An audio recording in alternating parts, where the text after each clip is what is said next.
Welcome home to USA Global TV and Radio.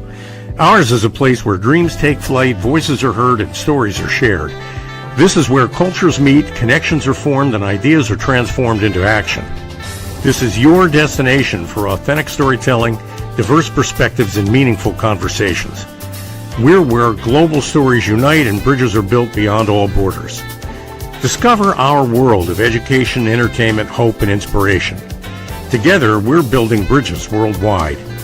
Subscribe to our USA Global TV channel and download our USA Global TV app. Be our guest or join our team. Visit usaglobaltv.com. With heartfelt thanks to our executive producer, Dr. Jacqueline Kerbeck, music scored by Yifei Tang from Cloud Road Music, creative direction by Paul Garcia, and I'm Al Cini, and I'm very proud to be part of the USA Global TV and Radio family. So join us here at USA Global TV and Radio. Make us your home for global connection. All rights reserved. This video and its contents are the exclusive property of USA Global TV and Radio. Unauthorized use, duplication, or redistribution in any form is strictly prohibited. Thank you for being a part of our global community. Let's inspire together. Brett O'Loughlin here. We're on the Wise Ones on the USA Global TV and Radio Network today. Normally this would be my second show. Today it's my third. Things happen. We flip-flop, made things work. So anyway, regardless, I am a researcher when I'm not doing TV shows like this. I research the human body at the cellular level, chemically speaking. I look for cause and effect relationships. That's what I write about. That's what I speak about. That's what I talk about. And it's just one of those things I kind of fell in love with many years ago. And so my focus is on longevity and anything age-related diseases primarily. And when I'm not doing that, I love to cook and garden, do a whole bunch of other things that normal people do. My wife and I just got back off a 8-day cruise, learned an awful lot about writing and publishing. I publish books for people. I've done over 50 books. In fact, the guest we had earlier today on the show, the Corner Bookstore, I published his book in English, getting ready to publish the same book in German here this coming week. So lots of things going on in my life, but this is not about me, other than the intro at the beginning. But today I have Miles Spencer. Miles has been a guest with me on the Corner Bookstore. He's now joining me today on the Wise Ones. Miles is a business mentor, a digital media manager, father, world traveler, too many things to really list. So Miles, please join me up here on stage. Hey, Red. Thanks for having me.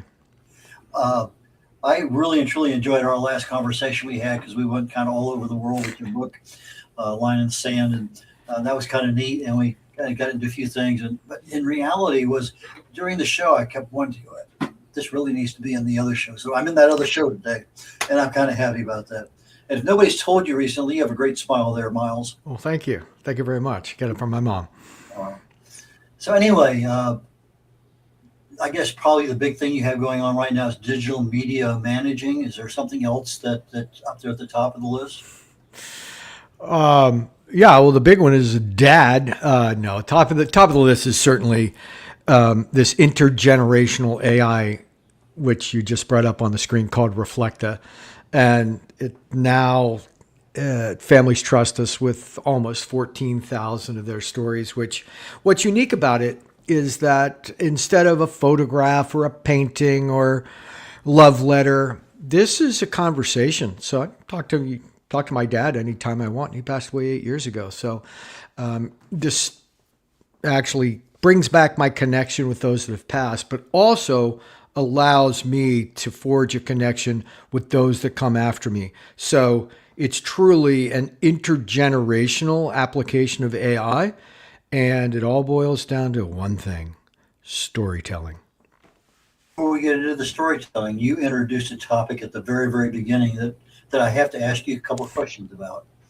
You said you're a dad. I saw on your website that you are watercoloring with your daughter. True. How old is she? She's 12 now. It was something that we picked up during COVID.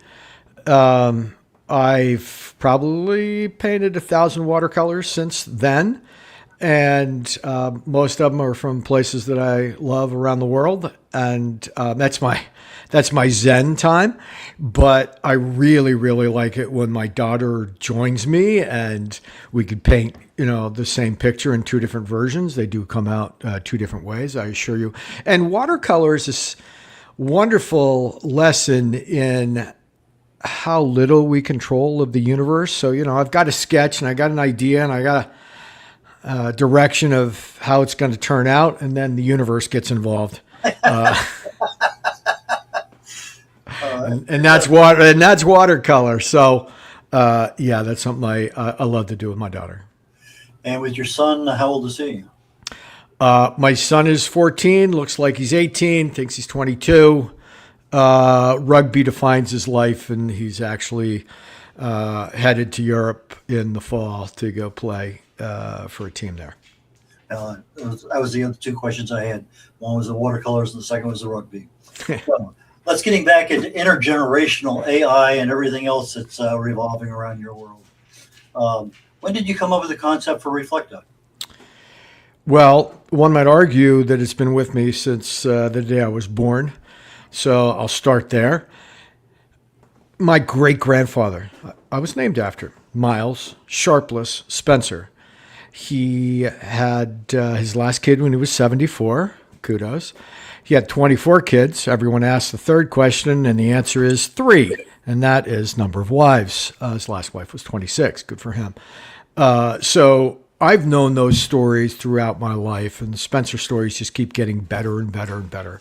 My co-founder, Adam Drake, has this wonderful family history and values and background and legacy as well, and we've worked together on and off for like 30 years. And suddenly, 9 months ago, we sort of looked at that attic at the shoebox up in the attic that was gathering dust, and it had photographs and slide trays and love letters and football programs. Like, what are we going to do with this? We can keep it for another year, and I'll see you at Thanksgiving. We'll talk about the box again. Those are all memories, and those are memory devices that help us retell those stories. But to be honest, they don't do a very good job. They do as well as they could, but all of a sudden, with the help of our platform, Reflecta, we're able to ingest all that media into basically a timeline. And, last night my father read a bedtime story to my daughter, and they talked about it until she fell asleep. It was Rudyard Kipling. And again, he passed away 8 years ago. So there's this beautiful connection with those that have passed, this beautiful continuation of intergenerational stories. And also for those that are still walking among us, they have an excellent opportunity to get their stories down and tell them to future generations. So for example, this week we just signed a deal with the Round Canopy parachuting team. It's basically the 82nd Airborne retired. And we're going to be jumping in D-Day with them out of the back of a C-47 that saw service in 1944 at D-Day. And all of those men and women just want to tell their story and make sure that it's preserved for future generations. So it's a wonderful collaboration we just signed this week. We have churches, we have large corporations, we have just individuals that have all kind of backed up the truck and said, this is a much better way to preserve family, legacy, and values and stories for future generations. Are you jumping with them? Yes, I am. Okay. I got my airborne wings at the age of 62, and they were blood wings. Actually, it pounded into my chest. I wasn't aware of that tradition until just moments before. Would have had another beer if I did. And and so I am one of very few non-military that's jumping. My partner in that is Wells Jones. He was Navy Special Forces Parachute Rescue Team Antarctica. So he's got hundreds of jumps, and I have a few less. I'm at between free fall and round canopy, 15, 16 jumps. Okay. Now you mentioned C-47. That's the old DC-3. Basically, it's the military version of DC-3. Yeah. And Yeah. I'm surprised that they're still flying. There are more than you would imagine on the east coast of the U.S., and then they all fly to Normandy.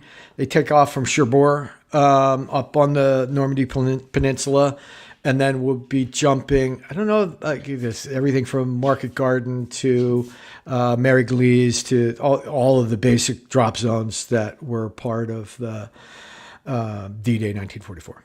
Yeah, I was going through navigation school back in 1970 at Corpus Christi, and one of the aircraft that we had sextants mounted in and all that other stuff for group gaggles. I guess usually 6 or 8 or 10 of us would go up on a particular navigation flight. We all had our own individual stations and everything, but one of the planes was a C-47, and it was interesting how that thing had, you could actually see the skin, kind of go back and forth, and it seemed like I could almost swear, but I can't absolutely guarantee in my mind that there was probably, could we call it Treetop Airlines, Trans-Texas Airways, I think had a C-47. Oh, really? Way back. Oh, and wow. If that was in that transition time before the jets, the 707 was really predominant. Mm-hmm. C-54 and some other ones that were out there, or R-4D, whatever. Anyway, so yeah, I think I had 1 or 2 commercial flights. My dad was a military Navy pilot, and I know he flew a lot of that stuff. So, but anyway, it brought back some memories to me when you mentioned that particular aircraft. Yeah. I've been in DC-3. It's mostly in Africa, and it's when you're on the ground there, it's just basically a 45 degree angle to get your load in, and it's much more comfortable once you're airborne. But wow, yes, just I'm so thrilled to be part of the round canopy tradition. Have the opportunity to honor my family and others that have come before us that basically made their sacrifices so that we could be free. With the 82nd Airborne, is that going to open up other military similar opportunities for you think? We expect, yes. No surprise there. Do you have one in particular you really like? Like them all. Okay. Yeah. So you don't care who wins the Army-Navy game? No, I don't care. Oh, just so it's a good game and it doesn't pour down, golf ball size hail. Then it's fine because that game's played at a particularly nasty time of the year in the Northeast, and it's all good fun. And you would know that because you're from Pittsburgh? Dunwich, the Airborne because I'm from Pittsburgh? No, I just, I did it all because I'm a curious kid. Happened to be from Pittsburgh. I was referring to the Army-Navy game, which is typically in Philadelphia, right?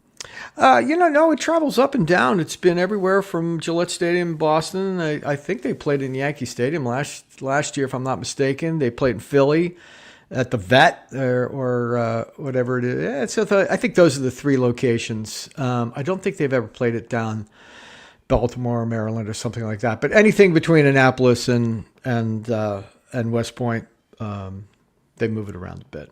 Yeah. Your son have any interest, or your daughter have any interest in going to either one? My son did, and will go to the summer camps there. But he's headed to Ireland to play. So, and he's 14 years old, so he's got a couple of years before he signs up for that. Just to pass it on, my son was in Naval Academy, but didn't get in the first year, and they recommended to him to go and get a 4.0 or high grade point average. So he went to another university, demonstrated that he could perform at that level, applied as an incoming freshman from another university, not brand new incoming, but a transfer. Mm-hmm. No problem at all getting in that way, but getting in as an incoming freshman where you have to get all sorts of, dots, dotted cross T's and dotted I's, just something thrown in the back of your mind because, just because you don't get selected doesn't mean you can't go there. It just means there may be another path. That's right. Good point. That's, again, storytelling. Story happened to my son now. Did he graduate? No. He had a problem with chemistry and calculus, which, are 2 of my favorite subjects. But for him, his brain's wired differently. But It is what it is. And I got 5 academic degrees, all in different subjects. He has 5 academic degrees, mostly in political science. Okay. So it is what it is. You can't argue with success. Let them choose their path. But you mentioned Africa and traveling in C-47s. I know you're a world traveler. I know you wrote the book A Line in the Sand. We talked about that, particularly after the Middle East thing. For our audience here who's not familiar with the book, let's just chat very briefly about it. Sure. It stemmed from myself and Wells Jones, my adventure partner, trying to figure out post 9/11 just exactly who, what, why, where, when. What were they thinking? And so we got a book called T.E. Lawrence, 7 Pillars of Wisdom. Like, wow. For the first time, here's a Westerner that truly understood the Bedouin culture and was able to translate it back to England and in English language. And so we looked at each other and we said, like, well, what's the next step? Like, let's go.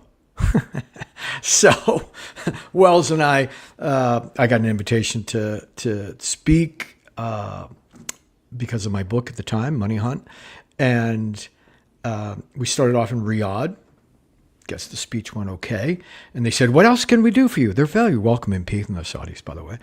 And I said, well, yeah, what we really want to do is hike 1,100 miles through the deserts of Saudi, Jordan, and Syria, retracing the steps of T.E. Lawrence. They said, oh, where do you want to start? Like, Jeddah. I'm like, okay. So we went from Jeddah, Yanbu, Aqaba, Wadi Rum, Karak, Daraa, Damascus. So 26 days. And we got back and we realized, gosh, the things that we learned from the people there deserve to be in a book. And so we wrote A Line in the Sand, and it ended up a bestseller in Saudi Arabia and in Jordan, which was pretty funny.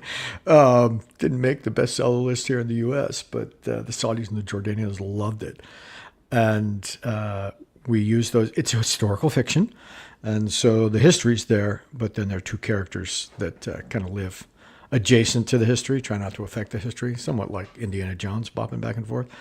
And that went so well that now we've written a second book, which is called Havana Familia, and that is based in Havana, Cuba, another about to be a hotspot in our world, mark my words. A lot of hot spots in our world here recently. Well, But again, hot spots occur. They just occur anyway. yeah. You have AI involved with your Reflecta, and I noticed here in the last probably year and a half, 2 years, that on some social media you see here's an old wedding photo, and all of a sudden the wedding photo, the 2 people look at each other. Right. And I'm sure you've probably seen that, and I'm not sure if that's something you use in anything at all, but I know that AI is just kind of exploding in so many different ways. That's right. I mean, that got people's attention. That's good for about 3 seconds, by the way. And the important thing is there's no actual story and no context and no voice behind it. Mm-hmm. And so what we do is we actually ingest all of the stories and the arc of the life and the timeline, the personality, the voice. So it is a significantly more compelling conversation. Remember, an interactive and dynamic conversation. We forgot the recipe for... sorry if I said this on the other podcast, but it's a good story. We forgot the recipe for elderberry pie at Thanksgiving. Now, that's a crisis in the Spencer family. And so I said, no problem, to my sister, who was responsible for said elderberry pie. Let's dial up Mom, put her on the iPad, put it on the kitchen island, and she'll walk you through it. And sure enough, she talked to her about how to use the Crisco shortening to make the dough nice and flaky, but not too fluffy. And then the filling goes this way. Elderberries were very unique, by the way. And my mom passed away 25 years ago. Mm. But she had that recipe in her knowledge base. It was in her voice. She was a soap opera actress, so the voice was perfect. And it was as if she was on a call with us. And so that's significantly different, I believe, than a photograph coming to life for 3 seconds, but captures the imagination. Well, again, it introduces the topic of AI and what it's really capable of. And that's one thing. We're going to go to a commercial break here very, very quickly. And when we come back, we're talking about AI and a lot of different aspects. And so I'd like to get your thoughts on the future of AI, and we'll kind of wander down that road for a while. Love to. Thanks. Okay.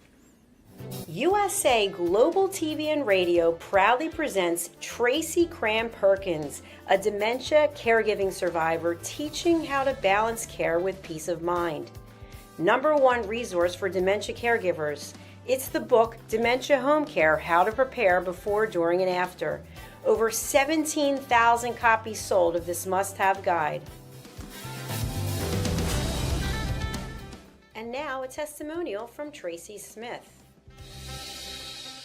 If I was to describe this book to someone who was going through a similar situation, I would underscore how important it is to have some sort of a tool or a guidebook to help you through certain stages. And there's so many, it's such an unknown topic to the average person. And to have this as a reference is essential. It's going to help you get through it personally, as well as help your loved one manage.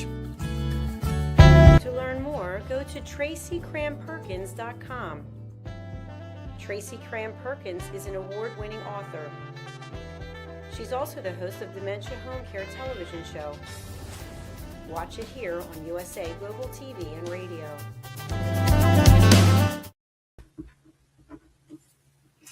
Red O'Loughlin here. We're on The Wise Ones on the USA Global TV and Radio Network. My guest today is Miles Spencer. Miles, please join me back up here on stage. Hey, Red.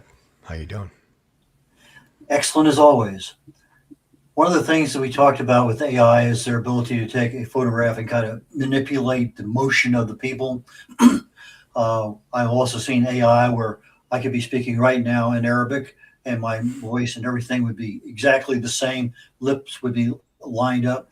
Lots of things are there. What is your view of the future of AI?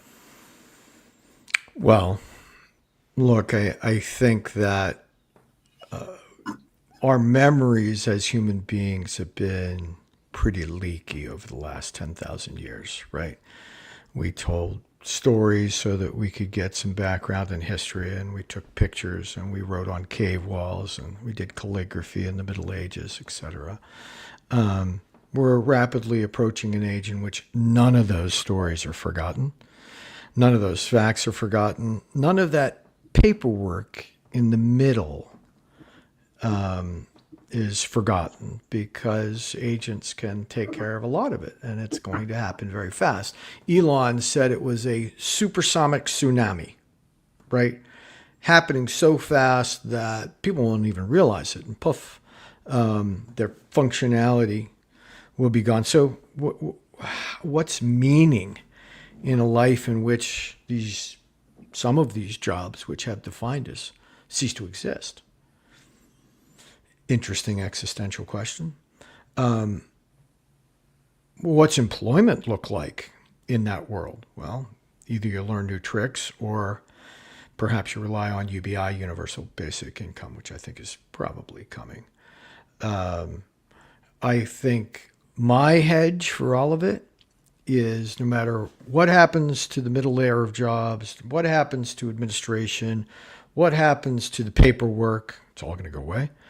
The one thing that will survive, and it was in your open, is the power of storytelling. And that's what we're betting on. Storytelling is absolutely very powerful, and it's interesting how it's being used in different cultures. Have you noticed a difference in like say you were over in Saudi for a while, I'm sure you've been to Europe and to Africa and other places. Are you seeing any differences other than just, somebody starts talking, you talked about your elderberry pie. Are you seeing any real differences in any culture between the way that stories are told? Well, the cultures that came to mind, now look at Saudi, right? It's been around for less than 100 years as the present iteration of the country. It was mostly Bedouin, right? Those are nomads of the desert. Most of their legacy and values and stories and histories were passed on orally. And now They've become probably a top 3 country in the world in AI because of the amount of investments they've made. Well, look, they got the energy. Now you need the compute. They've made the investments there, and then you have the ability to create and consume tokens, and they're beginning to make the investments there. So I think that Saudi perhaps has the biggest delta in terms of the impact of AI on their society and civilization because of where they came from and the fact that they're amongst the leaders today. What I would say about what AI is doing is people are going to forget less. Okay. Well, frankly, us humans will probably forget more, but the AI will forget nothing, and we'll have it accessible to us instantaneously. Likewise, a lot of the things that you used to go hunting for, right? So here, let me give you an example. My book, Havana Familia, is new out on Amazon this week. If I wrote that book 5 years ago, I would have required a team of researchers of 10 people to go check out Cuba, Cuban history, U.S.-Cuban relationships, the Soviets, the Spanish culture there, the Venezuelan impact there, etc. Wrap them all into a book and then try to write something and then have a team of editors pick it apart here, pick it apart there, go back, etc. Right? The reality is, my research was virtually instantaneous, and so my role was to edit in a way that told the story that I was looking for. I could have never written that book. I mean, Line in the Sand came out 2 years ago. We had Havana Familia basically ready a year after Line in the Sand's release, but we tapped the brakes a little bit just to run the promotion out on Line in the Sand. We have our third book on the drawing boards right now. It's Peru. And that'll be done when we choose to drop it.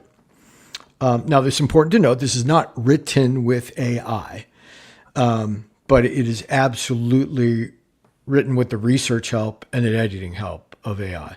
So all the little things I used to have to do, just get words on paper published by someone, now it's like, let's go. What's your story? Interesting. And when you're talking about people telling their stories, because I know in my family, I'm sure you have friends, and we see things, the same thing, but we see them differently. Of course. And so you capture, let's say Aunt Gertrude has her view of what happened in this, and then you have Uncle whoever over here. They both saw the same, but just two different stories. But they're the stories that they saw, and that's their belief system. That's what they're living with. That's what and I think that's super important. And it may not necessarily, it's not disinformation, it's not misinformation. It's what they saw and what they believed and what they're passing down. Someone important to me once said, there's at least two sides to every story, sometimes three. She was a lawyer, by the way. What we've experienced with Reflecta is, remember, these are the stories of parents, grandparents that primarily, when we first launched, it was those that would pass. So we had children of the Reflections that had lived in the same house, had the same parents, but apparently experienced a different childhood. That's to your point, right? That's why we call it Reflecta. It's based on reflections. It ain't reality. Well, but it's their reality. It is a reality to that person, no doubt about it. Yeah. And with the help of AI, that reality becomes, I'm not going to say fact, but it becomes historical evidence of that person's existence and what they could share with others. Exactly.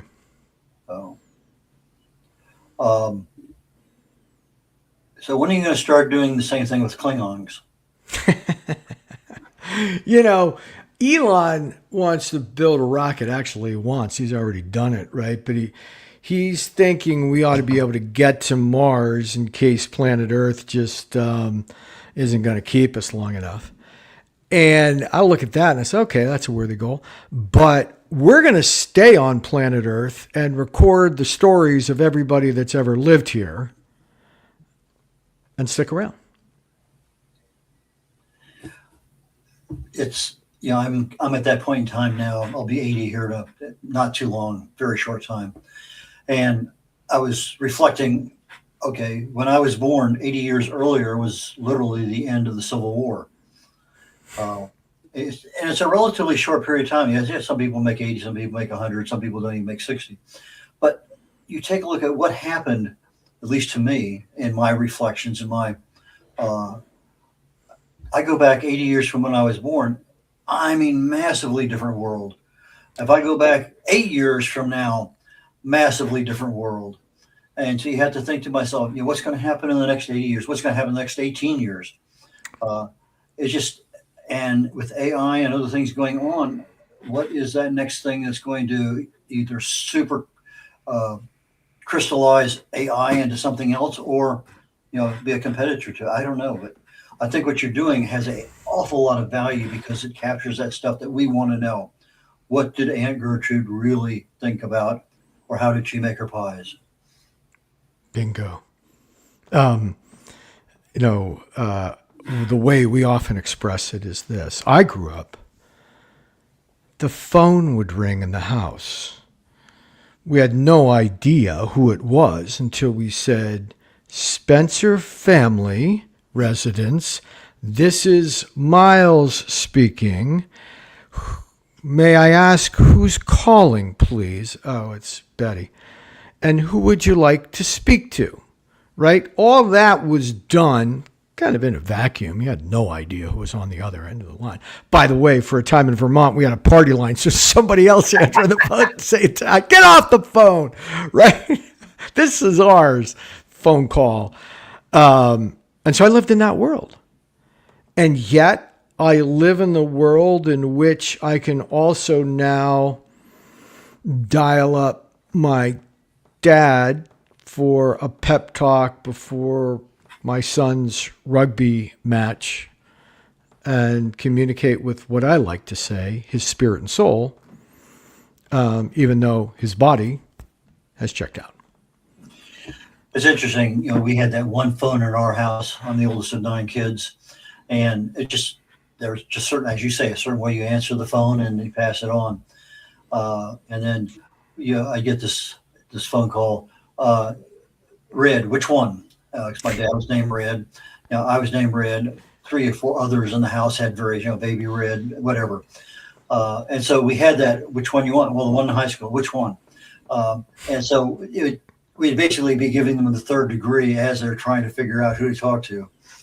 I move ahead years. Now I have my son here and I pick up the phone, Red here. And then some young lady would be talking to me as if I am my son because our voices are so similar. Wow. And so it takes them about 2 minutes to figure out I'm not the Red they want to be talking to.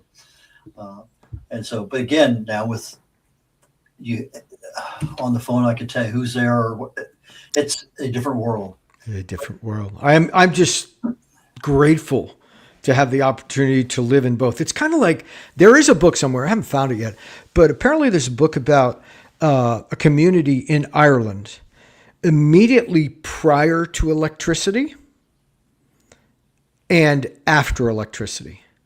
You imagine what that does to the streetlights, to how late you stay up at night, to the fireplace and the hearth being the center because it's light and it's warmth and everything else, to suddenly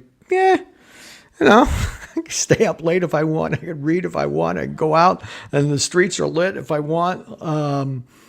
A different world, an entirely different world. Yeah, you've been to places I'm sure they don't even have electricity. I have.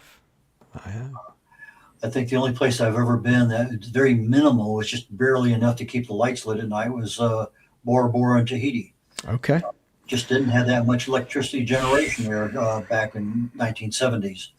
I don't feel sorry for you hanging out by candlelight in Bora Bora and Tahiti, so good for you. Well, military flight, first flight in there with a bunch of scientists studying equatorial waters between Hawaii and Tahiti. So you were surfing? No, I got on the first plane at a friend of mine who also says, you get to Tahiti, you get on the very first airplane, you go to Bora Bora. Okay. Years later, I get to Tahiti, I get on the first airplane I can the next morning, I go to Bora Bora. I didn't know what to expect, but it was probably one of the best pieces of advice I ever got in my life. So, but it's like you're talking about Peru. I tell people, you get to Peru, you go to Machu Picchu, climb Huayna Picchu, because you'll never forget that experience. And that's one of the things that most people don't know about, that little mountain, that Sugarloaf in the back. Sugarloaf. Been up a few times. As a matter of fact, it's a smaller hike. There's one above it called Cerro, and I have a good story about that one, but you'll have to tell me whether we have enough time for that. But it'll be in my next book in Peru. No, why don't we take it right now? All right, here you go. Machu Picchu, climbed it in the morning, staying up the Machu Picchu Lodge, so I had access. It's difficult to get access to a ticket to both of them. So it's like dusk, and like, I'm gonna hit it. So on my way up, I see others on their way down. I'm solo. Others on their way down. It's like, how much more to the peak? How much more to the peak? So it was the only way to kind of get a feel back then. There's no altimeters on your watches like all these wonderful things we have today. And so I get to the top, and it's very foggy, right? Like each time my foot hits the path, the mist spreads, and I can see my foot and the path, right? And I could hear the flapping of the flag. I knew that the flag was at the top of Cerro Picchu. And so I'm just moving on that path. If I stay on the path and I'm moving towards the flag, what could possibly go wrong, right? And the two things I remember are orchids, you're up that high, and hummingbirds. So it's this misty pre-dusk, orchids, hummingbirds, moving towards the path. I get there, I take one picture, and I peel away, and I head down the path and get back there before dark, and all's well. And I'm there with a guide who didn't go up with me for whatever reason. It's like, oh, you'll be fine. We're having dinner at the lodge. I said, wow, you made both. That's like not a lot of Americano gringos do that. And I said, yeah, well, it's a big day. And I said, well, when you got to the top of Cerro, did you crawl or walk? Because most people crawl. I go, no, I walked. I'm like, oh, most people don't have the stomach for it. I said, well, it was misty. Why? Well, it's because it's a 18 to 36 inch path, and it's a 3,000 foot drop to the Urubamba River on all sides. I didn't know it. I tightrope walked 100 yards. And you don't know what you don't know. I was fine. He told me that story. I was suddenly sick, recreating it in my mind, how close I actually was. But in the moment, not at all. That's my story about Cerro Picchu. Yeah, one foot in front of the other. Coming down from Huayna Picchu, I didn't realize until I actually started down how devastatingly high and unprotected I mean, that scared me big time for at least 5. I'm going to say I was frozen. I'm super extra cautious coming down off the top of that one. But anyway, down is hard. It's kind of like a ladder. It's like up is kind of sort of easier. Down is hard. And yes, it's the next step is a doozy, as they say. Yes, it is. But anyway, we're getting to the end of the show. How do people get your book? How do people get in touch with you? How do people get signed up to do Reflecta? And anything else you want to tell us real quickly? Yeah, sure. The book is on Amazon. It's Havana Familia, spelled like a mafioso would, with a G. As part of the Line in the Sand series. Reflecta is reflecta.ai. Oh, there you go. Brought it up. Thank you very much. Reflecta is reflecta.ai. And you can go talk to my dad or ask him about me. It's lots of fun. Then you can create your own Reflecta. And we'll leave it at that. I think that's pretty good when you see me on LinkedIn, of course. For our audio audience, Reflecta is reflekta.ai.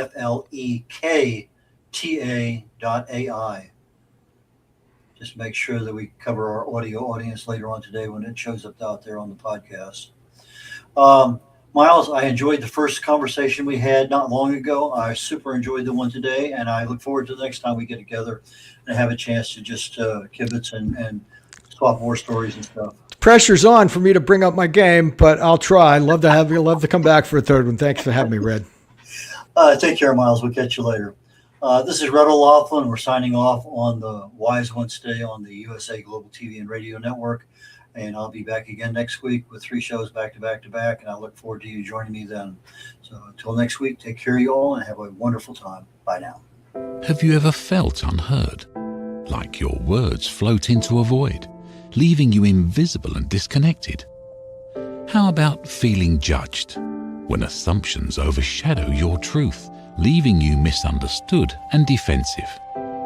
And then there's that moment when someone offers solutions you never asked for, dismissing your feelings and leaving you more frustrated than before. It doesn't have to be this way. Dr. Jacqueline Kerbeck, the listening mentor, understands. She's here to help you reclaim your voice, build stronger connections, and create meaningful conversations that inspire understanding and mutual respect. Through her groundbreaking books, online and in-person courses, and interactive workshops, you'll learn how to navigate life's most challenging interactions. Discover the power of elevated listening and transform how you communicate. Master setting boundaries and asking permission to protect your peace. Learn to recognize and release judgment, fostering empathy and true connection. Dr. Kerbeck also offers personalized coaching, one-on-one or group sessions, designed to fit your unique needs. Whether in person or virtually on StreamYard, her guidance will empower you to thrive. You don't have to struggle alone. The path to deeper connections and better relationships start here. Visit drjacqueline.com or usaglobaltv.com.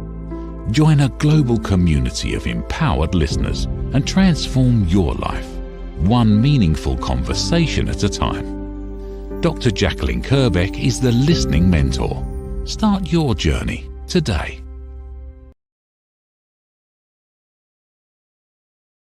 Markets shift overnight. Technology rewrites industries. Leadership decides who survives and who scales.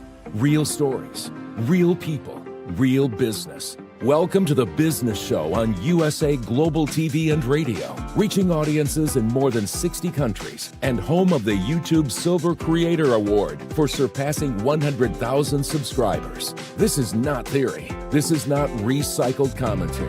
This is business in motion. Founders, CEOs, investors, strategists, operators, the people building companies, moving capital, driving innovation.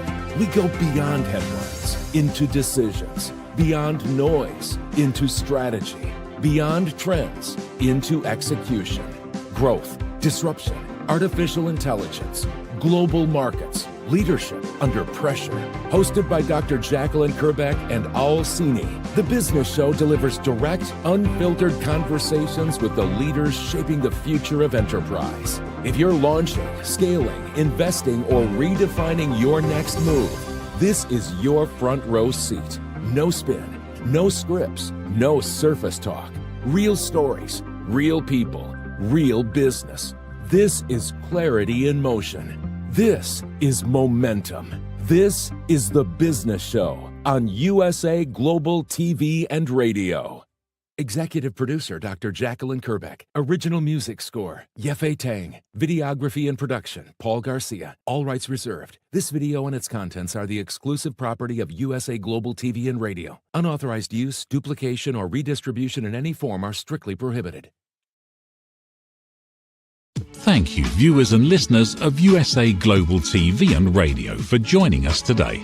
We're honoured to have your time and attention as part of our global community.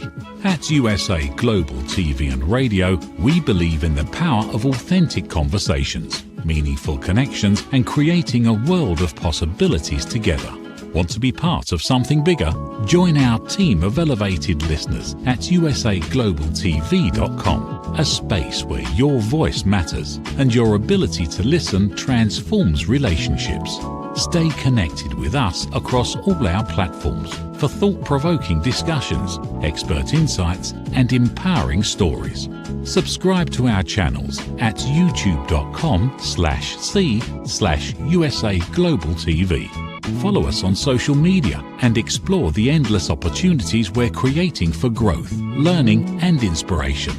Together, we're not just broadcasting, we're building bridges and changing lives one conversation at a time. For inquiries, contact us at info@usaglobaltv.com. Produced by Executive Producer and Director Dr. Jacqueline Kerbeck. Voiceover by Mike Porter. Creative Direction by Paul Garcia. All rights reserved. Visit usaglobaltv.com to view our full terms and conditions.